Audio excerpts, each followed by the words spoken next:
Je pense qu'on a déjà tous rêvé d'être plus grand. À moins que tu fasses déjà 1,90 m, tu as sûrement déjà rêvé de faire quelques centimètres de plus. Et malheureusement, s'il y avait une méthode miracle pour grandir facilement et rapidement, ce serait connu. Tout le monde le saurait, tout le monde le ferait. Eh bien, si je te disais que voilà, c'était pas une méthode miracle, c'est compliqué, ça demande du temps, mais qu'il existait vraiment une solution pour grandir. Alors bien sûr, tu vas pas pouvoir dépasser ta génétique, mais tu vas pouvoir atteindre ton potentiel génétique. Et je pense que dans notre monde, presque personne n'a atteint son potentiel génétique. Vu que oui, ta génétique te permet d'être grand. À moins que tes parents fassent tous les deux 1,50 m, ta génétique te permet d'être grand. Même si tes deux parents, imaginons ton père fait 1,75 m, ta mère 1,68 m, tu peux largement faire 1,81 m, 1,82 m.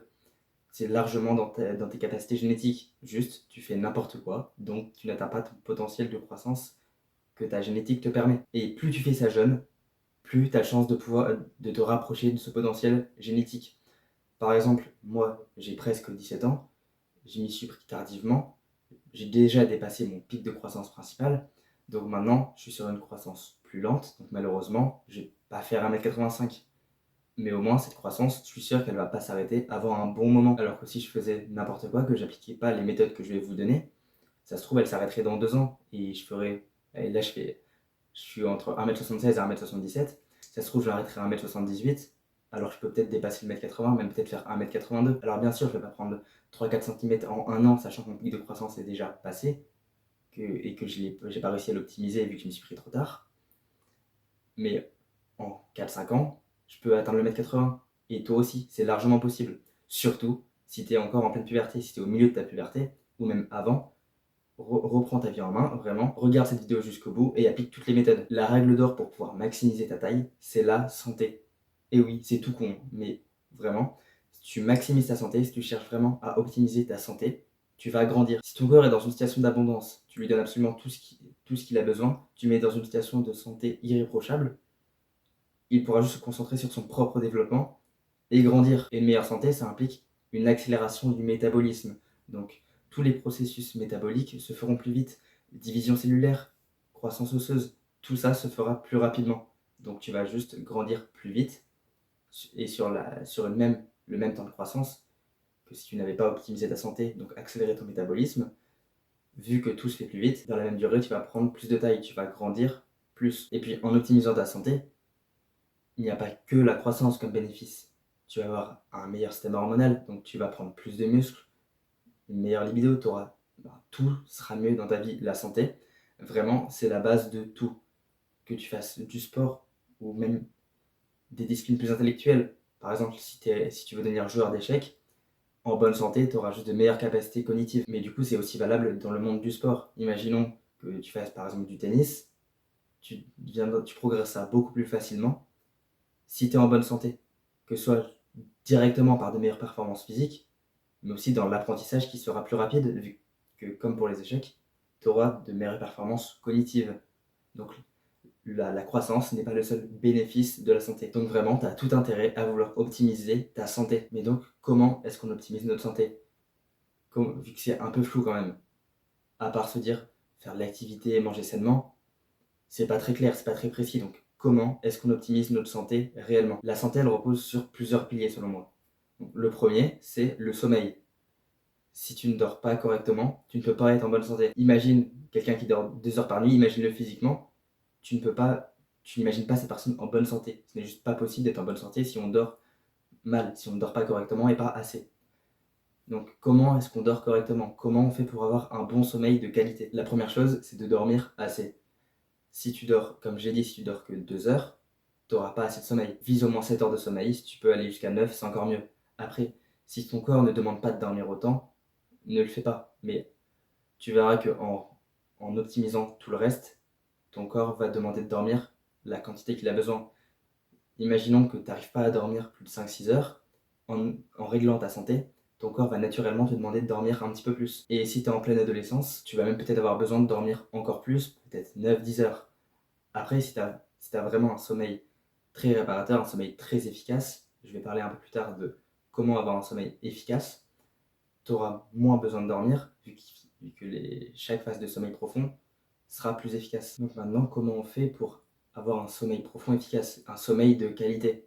Pour ça, l'environnement dans lequel tu dors est extrêmement important. Il doit être obscur. Le moindre signal lumineux pourrait faire croire à ton cerveau qu'on est en journée. Donc, éteins toutes les lumières dans ta pièce, même la petite lumière du PC qui clignote. Non, faut l'éteindre. Faut tout éteindre.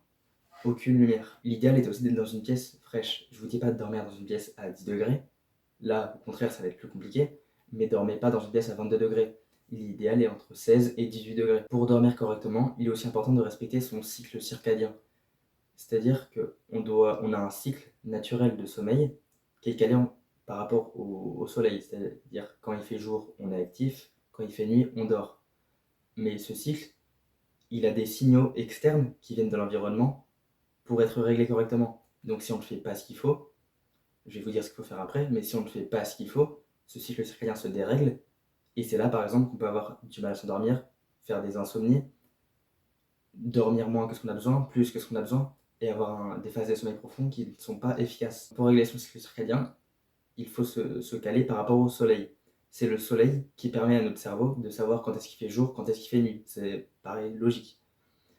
Mais donc du coup, ça commence dès le matin. Le matin, quand tu te réveilles, va directement dehors, dans l'heure qui suit. L'idéal, c'est quand tu sors du lit, mais au moins dans l'heure qui suit, va dehors, expose-toi pendant 5-10 minutes, le plus longtemps tu peux, le mieux c'est, à la lumière directe du soleil. Donc sans vitre, sans lunettes, sans rien, expose-toi directement à la lumière du soleil. Vu que le matin, les rayons du soleil sont plus concentrés en lumière bleue. Ce qui va signaler à ton cerveau que c'est le matin justement. Ça va te donner un pic de cortisol, donc ça va te réveiller, ça c'est super. Mais surtout pour le cycle circadien, ça va t'aider le soir à mieux t'endormir. Vu que ton corps va savoir que c'est le matin. Il sait que dans tant de temps, il doit lancer la production de mélatonine pour dormir. La mélatonine, c'est une hormone qui va te donner envie de dormir. Donc grâce à ce réglage le matin, ton corps sait à quelle heure tu vas dormir. Il n'y a pas que le matin, il faut aussi que tu t'exposes le soir. Vu que le soir, cette lumière bleue qui est plus présente le matin, elle disparaît quasiment, il n'y en a presque plus. Elle disparaît des rayons du soleil et elle laisse place à la lumière rouge. Cette lumière rouge qui va donner le signal inverse de la lumière bleue. C'est-à-dire qu'elle va faire comprendre à ton cerveau que c'est le soir, que la nuit tombe et que tu peux bientôt aller te coucher. Mais aussi, il ne faut pas s'exposer justement à la lumière bleue le soir. Dans un environnement où on est entièrement dans la nature, c'est le cas de personne, on n'a pas ce problème vu qu'il n'y a plus de lumière bleue dans les rayons du soleil, mais cette lumière bleue est présente artificiellement dans les écrans, dans les lumières artificielles, les lampes de plafond, les lampes sur ta table de nuit. Donc pour ça, la solution la plus efficace, la plus simple, c'est d'acheter des lunettes de protection contre la lumière bleue, des lunettes qui bloquent la lumière bleue. Tu peux en trouver facilement sur internet et vraiment c'est super efficace. Pour moi, c'est la meilleure solution. Mais sinon, tu peux aussi tamiser les éclairages.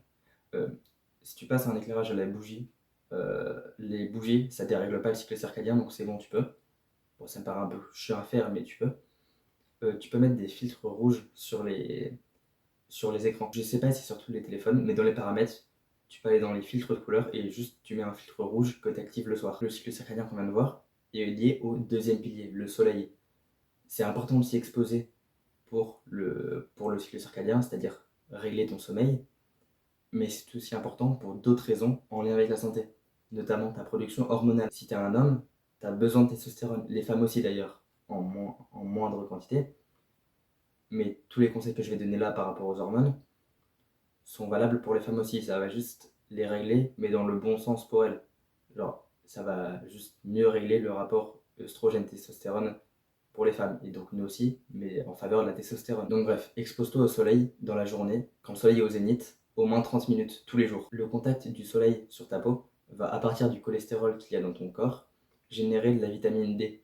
Cette vitamine D, elle te sert directement à la synthèse de la testostérone. Sans soleil, c'est un peu compliqué au niveau de la testostérone. Donc vraiment, expose-toi au soleil à fond. Et d'ailleurs, je pense que je ferai une vidéo sur les dangers du soleil, vu que le soleil est craint par pas mal de personnes, avec les crèmes solaires et tout. Mais donc je ferai une vidéo dédiée au soleil et à comment justement ne pas prendre de coups de soleil, etc. Et comme bénéfice, le soleil n'a pas que de booster les hormones comme la testostérone. Je pense que vous le remarquez pendant l'été, quand on s'expose au soleil, on est juste en meilleure santé de manière générale. C'est en hiver quand on est malade. L'été, on est en meilleure santé de manière générale, on a plus d'énergie, on est plus motivé à lancer des projets. Enfin, on est juste en meilleure santé globale, on a plus d'énergie. Donc le soleil, vraiment, expose-toi au soleil le plus possible. Alors bien sûr, vas-y progressivement. Si tu t'exposes jamais au soleil, vas-y petit à petit. 5 minutes le premier jour, après t'augmentes de plus en plus jusqu'à pouvoir t'exposer librement au soleil. Mais vraiment, fais tout pour pouvoir t'exposer au soleil. Le prochain pilier, c'est l'alimentation. L'alimentation, pour moi, c'est une base très importante de la santé. Sur Internet, sur les réseaux, ou même dans la vie, on peut, on peut voir et entendre énormément de trucs sur l'alimentation. Donc je vais te dire ce qui, selon moi, il faut faire au niveau de l'alimentation. Et pourquoi. Donc déjà, comment notre espèce a mangé au cours de son évolution. Si on regarde un peu le côté historique de notre espèce, depuis l'apparition de l'Homo sapiens, on a mangé de plus en plus de viande, de produits animaux. Ce n'est que récemment que l'agriculture est apparue et qu'on mange des féculents. Par exemple le blé, le riz et tous les trucs comme ça. Ce n'est que très récent dans l'histoire de l'humanité, sur l'échelle de toute l'espèce. Donc au niveau évolution génétique, on est toujours plus calibré sur une alimentation de comme il y a 60 000 ans que d'il y a 10 000 ans. Donc nous sommes majoritairement faits pour consommer des produits animaux, de la viande, des produits laitiers et des œufs. Et encore les produits laitiers, c'est même un peu plus récent, mais ça reste quand même une très bonne source de nutriments, surtout si tu les tolères. Honnêtement, tu peux blinder sur les produits laitiers, mais crus, c'est hyper important.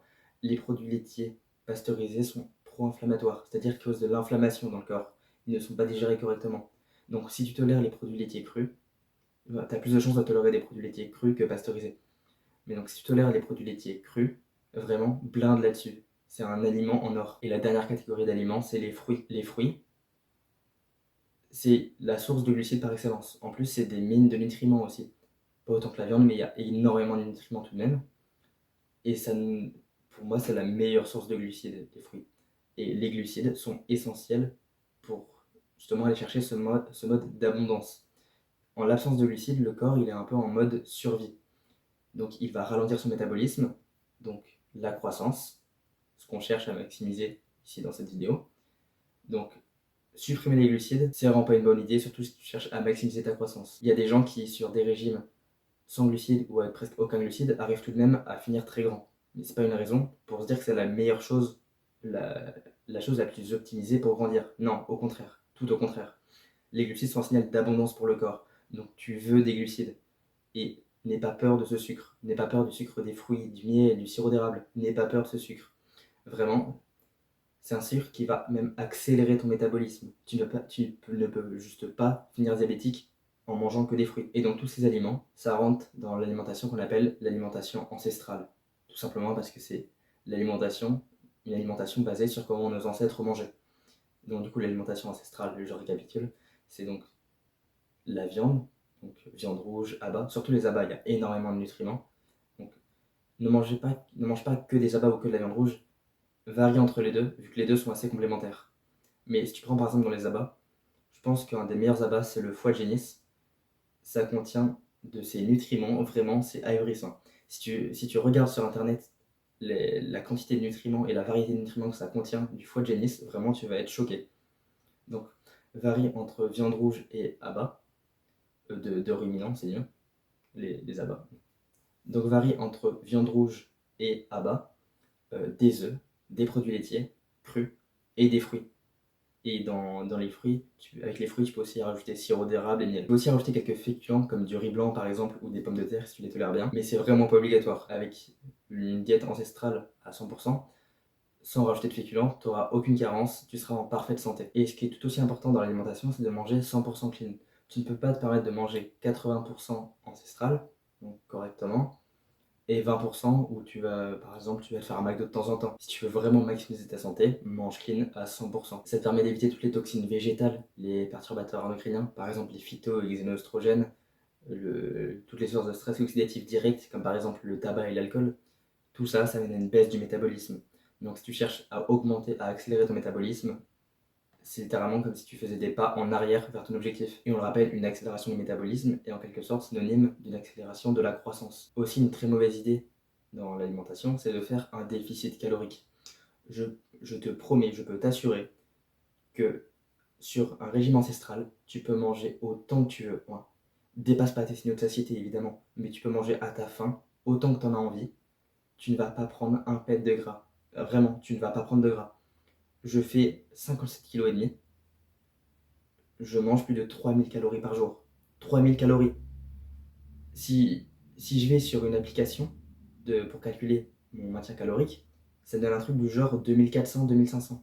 Je l'explose largement et je ne prends pas un pet de gras. Je suis autour de 10% de masse grasse constamment. Il faut bien comprendre que le maintien calorique n'est pas une valeur fixe. C'est une plage de valeurs, c'est une plage qui varie en fonction de la rapidité de ton métabolisme, à quel point tu as réussi à accélérer ton métabolisme, donc ton niveau de santé, et en fonction de ce que tu donnes à ton corps. Si je mange 3300 calories, ce qui est assez fréquent d'ailleurs, si je mange 3300 calories sur une journée, mon corps va juste s'en servir. Il aura beaucoup d'énergie, il va pouvoir optimiser la santé et aller vers un mode de développement. Si au contraire j'ai que 2200 calories, bien là il va un peu plus ralentir, mettre certaines fonctions de côté, mais dans tous les cas, je ne prendrai pas de gras. Je ne peux pas prendre de graisse sur un régime ancestral. Et c'est pareil pour toi, c'est pareil pour tout le monde. On est tous des humains. Sur notre régime biologique, on est fait pour ne pas stocker de gras, peu importe la quantité qu'on mange, tant qu'on ne dépasse pas nos signaux de satiété. Donc vraiment, n'aie pas peur de manger, ne fais pas de déficit calorique. Vraiment, c'est la pire idée, tu vas juste mettre ton corps dans un mode de survie et ralentir ton métabolisme. Exactement l'inverse de ce que tu veux. Donc surtout, n'oublie pas cette règle d'or, la santé. Si tu veux grandir, optimise ta santé. Il faut que ton objectif ne soit pas de grandir, mais d'être en bonne santé. Et tu grandiras. C'est une des nombreuses conséquences, si on veut appeler ça des conséquences, c'est une des nombreuses choses qui découlent de la santé. Donc, optimise ta santé. Maintenant, tu as toutes les clés pour optimiser ta santé. Tout est entre tes mains, tu n'as plus qu'à agir. Abonne-toi. Salut.